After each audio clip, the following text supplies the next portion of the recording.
era un appuntamento che si aspettava da tempo, finalmente è arrivato e veramente io quel giorno che c'è stata la proclamazione mi sono emozionata, perché l'abbiamo sentita sulle nostre spalle, l'abbiamo sentito questo percorso che talvolta è stato anche accidentato ma che ha portato comunque un buon risultato grazie anche alla caparbietà, alla determinazione del nostro Presidente e di tutte le persone che hanno sostenuto appunto a piene mani questo progetto.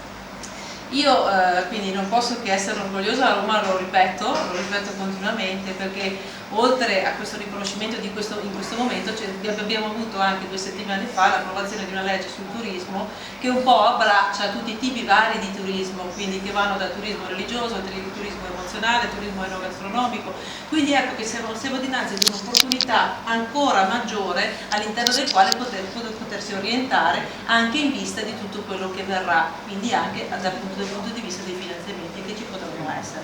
Quindi oltre appunto a questa situazione, poi io mi trovo proprio anche nella commissione cultura che un po' tiene le fila di tutto quello che è il patrimonio UNESCO, e lì mi sono già interfacciata con il ministro Bonisoli, perché adesso bisognerà anche fare dei ragionamenti su che tipo di finanziamenti portare nel nostro territorio, visto che comunque noi bellezze ne abbiamo tante dal punto di vista anche storico-artistico, quindi mi riferisco a ville piuttosto che a musei, ed è bene, magari sarebbe opportuno che questi fondi internazionali, quindi fondi CIP ad esempio, possano essere intercettati, traghettati e portati nel nostro territorio, perché così possiamo dar luce e dar sostegno a quello che è il nostro UNESCO.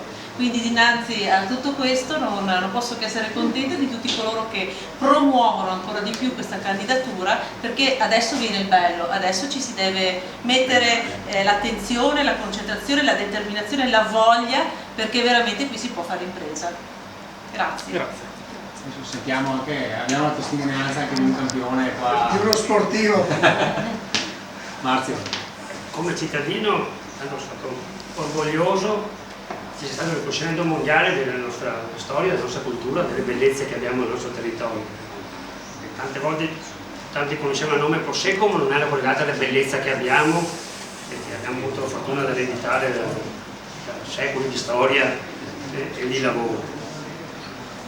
Quando si apre una porta ci si addentra in spazi sconosciuti, no? Con grandissime opportunità, ma anche con grandissime responsabilità. Di tutelare quello che abbiamo di bello, l'opportunità di spiegare a chi verrà a trovarci cosa abbiamo di bello, quindi per poterlo spiegare dobbiamo prima di tutti noi cittadini conoscerlo, quindi cerchiamo di conoscere bene il nostro territorio per poi proporlo in maniera